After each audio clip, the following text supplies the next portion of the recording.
Жақын күндерде мен жеміс ағаштарында кездесетін жапырақ сарғаюы, жалпы өсімдіктерде болатын хлороз туралы және де олардың себептерін анықтау және де оларға ол жағдайда қандай көмек көрсету қажет, сол туралы видео түсіргенмін. Сол видеолардың астына көптеген сұрақтар келіп түседі.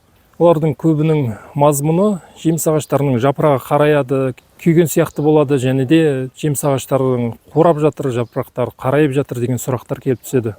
Бүгін енді жеміс ағаштарының жапырақтары неліктен қараюы мүмкін, неліктен қурауы мүмкін, сол туралы сөз етеміз. Оның себептері бірнешеу болуы мүмкін.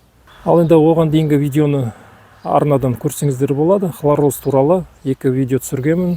Және де дәрілік препараттар дайындау, қолдан хелат түріндегі препараттар дайындау. Олар егер де қызықты болса, арнадан қарасаңыздар болады, немесе осы видеоның астына сілтемесін тіркеп қоямын. Жалпы жеміс ағаштарында жапырақтар қараюы аурудың салдарынан болуы мүмкін, және де ол өте қауіпті аурулардың белгісі болуы мүмкін. Жапырақ қараюына алып келетін және де жапырақтарының ұштары қурауына алып келетін аурулардың бірі бактериялық аурулар, екіншісі грибковый аурулардан ол болады. Олар жеміс ағаштары 2 түрге бөлінеді. Біріншісі семішкелі ұрықты жеміс ағаштары және де сүйекті ұрықты жеміс ағаштар болып 2 топқа бөлінеді. Сол сүйекті ұрықты жеміс ағаштарында манилия ауруы немесе манилиалды күйек деген ауру кездеседі. Ал енді семішкелі жеміс ағаштарында кездесетін аурулар, олар көп жағдайда бактериялық аурулар болады. Ал енді солардың әрқайсысына жеке-жеке тоқталамыз. Бірінші кезекте біз сүйекті ұрықты жеміс ағаштарында, осы өрік ағаштарында кездесетін манилия күйігі немесе манилия ауруына келетін болсақ, ол аурудың негізінде грибковая инфекция болып саналады. Саңырауқұлақ ауру дейміз ба бізде қазақшада. Ол аурулар осы жеміс ағаштары гүлдеу сәтінде гүлдің ішіне келіп, олардың инфекциясы қонады. Одан кейін сол гүлдеген жерден, сол гүлдің жанынан бастап ауыра бастайды. Мысалы үшін мына жерде бізде гүлдеу болды. Сол жерге егер де инфекция келіп түсетін болса, сол жерден бастап қарая бастайды. Соның жанында тұрған жапырақтар қарайып бастап, одан кейін былай қарай тарайды. Ал енді ол аурумен күресудің жолдары бар, негізі дәрі-дәрмектері де бар. Ол үшін біз гүлдеудің алдында, гүл енді ашып жатқан сәтте осы препараттарды қолдансақ болады. Осы хорус деген дәріні гүлдеудің алдында, одан кейін гүлдеп болғаннан кейін егер күн салқын болса тағы да хорусты, немесе күн ысып кетсе және де жапырақтар бар болса, мына скор препаратын қолданса болады. Ол екеуі де бірдей аурулармен күресуші препараттар, бірақ та бұлардың қолдануында 2 түрлі айырмашылық бар. Мына хорус күн салқын кезде қолданылады, ал скор күн жылы кезде, ыстық кезде қолданылады. Және де мына хорус контактный препарат болып саналады, ал енді скор системный препарат болып саналады. Сондықтан да скорды қолдану үшін жапырақ болу керек, ал хорусты қолдану үшін жапырақтың керегі жоқ, ол тиген жеріндегі инфекцияларды өлтіреді. Егер де сондай инфекциялар болып жатса, осы препараттарды қолдансаңыздар болады. Ол аурудың алдын солай алуға болады. Ал енді өз жеке басым бұл препараттарды мен қолданбаймын. Бұларды мен керек болар деп сатып алғаныма бір 3-4 жылдың ар жақ бер жағы болды, бірақ та мен әлі күнге қолданған жоқпын. Өйткені ауру болмай тұрып, мен алдын алу үшін қандай да бір дәрі-дәрмектерді қолдануға мен қарсымын. Әсіресе мына скор препараты ол системный препарат болып саналады. Әрбір системный препарат ол ағаштың бойына сіңіп кетеді, және де бойына сіңгеннен кейін әрі қарай жеміске берілуі мүмкін, сондай қауіп болады. Сондықтан да хорусты қолдансаңыздар болады. Егер де алдын аламыз десеңіздер, хорусты қолдансаңыздар болады, немесе тіпті меніңше оны қолданбаған дұрыс, егер де ондай инфекция болмай жатса. Ал енді инфекция болған, бір жыл алдын сондай болған жағдайлар болса, және де гүлдеу сәтінде ауа ылғал, жаңбыр көп жағдайлар болса, сол кезде осы препараттарды қолданып, аурудың алдын алса болады, немесе күрессек болады сол аурулармен. Одан кейін қосымша айтып кететін нәрсе, егер де ауру инфекциясы түскен бұтақтар болса, сол бұтақты кесіп алып тастау керек. Мысалы үшін мына жерде бізде гүлдеу болды, мына жерде жапырақтар қарайып, ауырып тұрған жағдай болса, ол кезде бұл жерден аурудың келіп тоқтаған жерінен бір 20 сантиметр төмен алып, бұлай кесіп тастау керек, және де ол жапырақтарды, ол бұтақтарды өртеп тастау керек. Жалпы бұл аурумен күресуге болады, дәрі-дәрмектері де бар, алдын алуға болады, күресуге болады. Келесі кезекте жеміс ағаштарының жапырақтарының күйік сияқты қараюына және де олардың қурауына алып келуі мүмкін аурулардың бірі бактериялық күйік. Бұл ауру семішкелі ұрықты жеміс ағаштарында кездеседі. Ол алма, алмұрт ағаштары.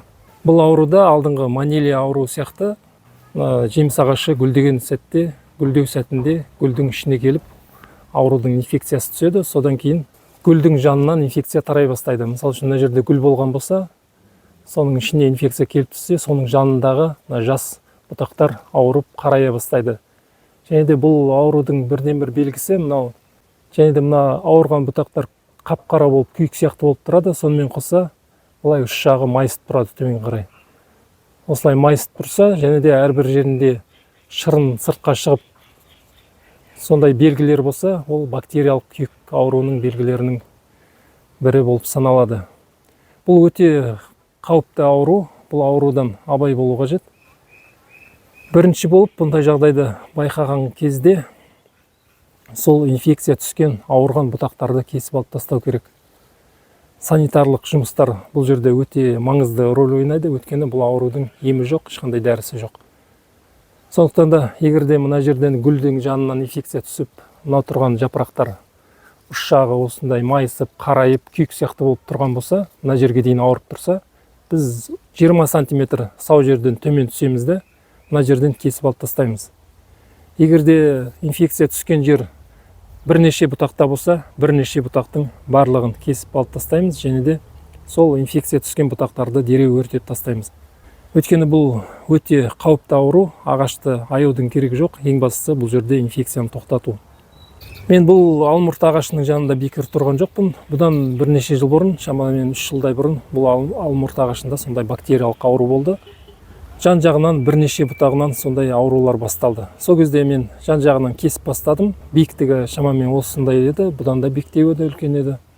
Сол кезде жан жағынан кесіп бастадым, келе бердім. Жан жағынан бірнеше бұтағын кесіп келе бердім. Енді кескен кезде бұл жерде бірден ауру тоқтамауы мүмкін. Сол үшін мына бұтақты біз кессек, кескен жерден төменнен қайтадан қарайып, қайтадан ауру басталуы мүмкін. Өйткені бұл аурудың инфекциясы шырын арқылы ішке кетеді. Сондықтан да біз кескен бұтақтардан бөлек тағы да сау бұтақтардан қайтадан аурулар пайда болып, қайтадан ауыру мүмкін. Сондықтан да үнемі бақылауда ұстап отырамыз.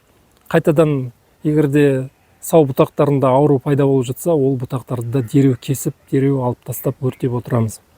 Бұл алмұрт ағашында сондай болды. Жан жағынан бұтақтарын кесіп келе бердім, қайтадан шыға берді, қайтадан тарай берді. Сонымен бұл ауру діңгекке дейін барды. Ішінеке қалмай, мына жерден жер биіктігінен шамамен 50 сантиметр биіктікте мына жерден кесіп алып тастаған кезде бізде ауру тоқтады. Мен ауру тоқтағанын қайдан білдім? Мына жанына тұрған мына екі бұтақ, ол кезде жіңішке ғана бұтақтар еді, мынау сияқты. Сол екеуі ғана болды. Соны қалдырып, мына жерден түк қалдырмай, басқа ештеңе бұтақтардың бәрін қалдырмай кесіп алып тастаған кезде, сол бұтақтарда ешқандай ауру болған жоқ. Одан әрі олар өсе бастады. Жақсы, одан кейін мына жерден қайтадан ортадан жаңа бұтақ өсіп шықты, жаз күні еді. Сол жаңадан шыққан бұтақты өсіріп, ары қарай дамытып, осылай ағашты қайтадан қалпына келтірдік. Шамамен 3 жылдай болды. Енді қазіргі күнде мына жеміс беріп тұр, міне жемістері бар, тамаша. Одан кейін ешқандай ауру болған жоқ. Сол айтқандай, осы сияқты жағдай болса, міндетті түрде ауру бұтақтарды кесеміз, және де үнемі бақылауда ұстап отырамыз. Егерде ауру тоқтамай, одан төмен кете берсе, ағашты толық алып тастауға да қажет болатын жағдайлар болады. Өйткені бұл өте қауіпті ауру. Бұл жанында тұрған сау ағаштарға да тарауы мүмкін. Бұл бактерияның басқа сау ағаштарға да берілуі мүмкін. Сондықтан да басқа ағаштарды сақтап қалу үшін ауру ағашты төмен алып тастайтын да жағдайлар болады. Өйткені гектармен жойылып кетіп жатқан бақтар бар, алма бақтары. Ол өте қауіпті ауру. Сондықтан да бұл жағдайда өте абай болу қажет. Сонымен қатар кейбіреулер кеңес беріп жатады, антибиотиктерді қолданып, осы ауруды емдеуге. Ол негізі заңсыз нәрсе, ол заңмен шектелген, олай жасауға болмайды. Ол заң дегенде бекерден бекер жасалмайды. Өйткені антибиотик жеміс ағашына қолданған кезде ол ешқайда кетпейді, ол ыдырап кетпейді. Сол жеміс ағашының бойында қалады. Одан кейін жеміс салған кезде сол жеміспен бірге біз оны қайтадан қабылдаймыз ішімізге.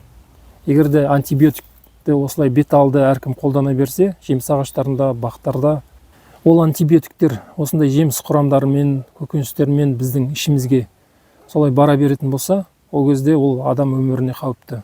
Ол несімен қауіпті? Антибиотиктерді көп қабылдаған кезде ауруларда ол антибиотикке қарсы төзімділік пайда болады. Устойчивость дейді ғой, ол аурулар қайтпай қалады. Мысалы үшін біз сондай дәріленген азықтарды біз қабылдай берсек, одан кейін өзіміз қандай да бір аурумен ауыратын болсақ, сол кезде бізге дәрі қолданған кезде біздің аурумыз антибиотикке дес бермей қояды. Ауру қайтпай қояды. Өйткені аурулар сол антибиотикке қарсы өзінің төзімділігін орнатып алады.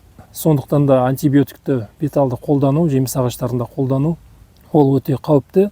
Оған қажеттілік те жоқ. Менің ойымша, осылай санитарлық жұмыстарды механикалық жолмен осылай өз уақытылы осындай кесу жұмыстарын, санитарлық жұмыстарды дұрыс жасаған кезде ол ауруды тоқтатуға болады. Әдетте температура жақсы көтерілген кезде, ылғалдық тоқтаған кезде ол аурудың да күші өзі қайта бастайды.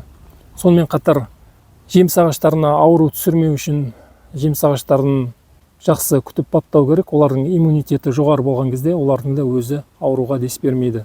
Сондықтан да уақытылы су беріп тұруымыз керек, жеміс ағаштарын зиянкестерден қорғау керек, және де олардың иммунитетін көтеріп, азықтық заттарды уақытылы беріп тұруымыз керек. Сол кезде жеміс ағаштарымыздың иммунитеті жоғары болады, олар ауруға төзімді болады. Аурудың инфекциясы келіп түсуі мүмкін, бірақ та ауыратын ағаштар ол әлсіреген ағаштар, әдетте әлсіреген өсімдіктер сол ауруға берілгіш болады. Сондықтан да жеміс ағаштарымызды жақсы күтіп баптауымыз қажет. Сол кезде бізде ауру аз болады, немесе болмайды. Бүгінге осындай мәлімет. Сау саламатта, келесі эфирде кездескенше.